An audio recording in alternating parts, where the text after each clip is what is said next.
So this was kind of an odd year. We had an alarming amount of amazing movies. So many amazing movies, in fact, that I didn't even get to see them all. Somehow I managed to miss Lighthouse and Honey Boy and Parasite, and I really wanted to see those, but can't see them all. Making a top 5 movies list for 2019 was actually the hardest top 5 list I've ever made. Just because there were so many great movies. We really lucked out this year, guys. And I really can't dive into this top 5 list without giving you some honorable mentions that would probably have been in my top 10. Honorable mentions like Crawl or 1917 or Once Upon a Time in Hollywood. And yes, even Ford versus Ferrari didn't make my top 5. I'm sorry. For sure those movies would have been in my top 10, okay? But this is a top 5 list. The top 5 best movies of 2019. Let's go!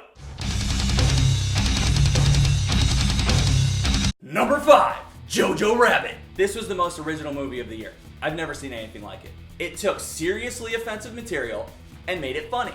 And then somehow it manages to be overly heartwarming. And while you're at this high note, they decide to ground you and hit you with the weight and sadness of war.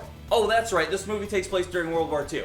Those were bad times. This movie should not work, but it does. It's an emotional roller coaster that ties everything together very well. And it's one of the funniest movies I've ever seen. Number 4, Uncut Gems. The Safdie Bros, they did it again. They made a fast-paced movie that gets your heart racing. It's visual storytelling without needing characters to explain things to the audience. Show don't tell. It's dirty, it's gritty, it's a thrill ride of nervous tension. Adam Sandler was also the best we've ever seen him. Sorry, no fart jokes in this one. Number 3, Peanut Butter Falcon. This is a movie with some of the best chemistry between characters that I've ever seen. It's full of heart and it's incredibly uplifting. It's the feel-good movie of the year. It's one of those movies where you smile from start to finish. After this movie was over, I actually felt thankful that I was lucky enough to see it. Plus Jake the Snake and Mick Foley. Come on. Number 2, Avengers Endgame. I cannot ignore how awesome this movie was for me. As a comic book fan and a movie fan, this was the pinnacle of a 10-year, 22-movie story arc. And by the end, I was left so satisfied. Yes, there's some fan service in there, but I must have said fuck yeah like a million times. Captain America picked up Mjolnir and beat the shit out of Thanos with it.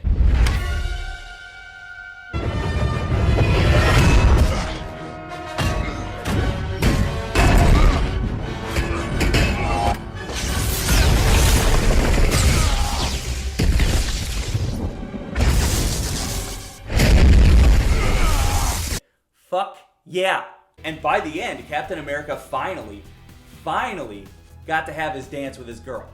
Fuck yeah. Number 1, Joker.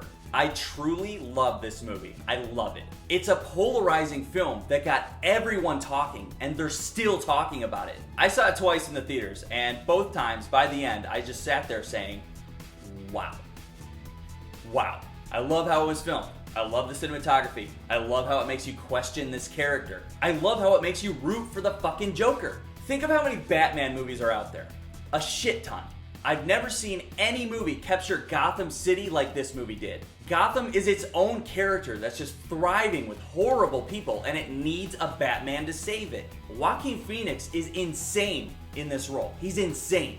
Give him an Oscar.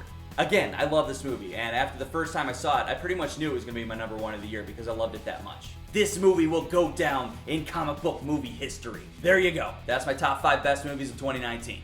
Very hard list to put together. And in the end, I was looking for movies that made me feel something and how they made me feel, as well as their ability to make me forget that I'm watching a movie. And this was just a great year for those kind of movies. That's it. Keep an eye out for my top 5 worst movies of 2019 video. See ya. Subscribe!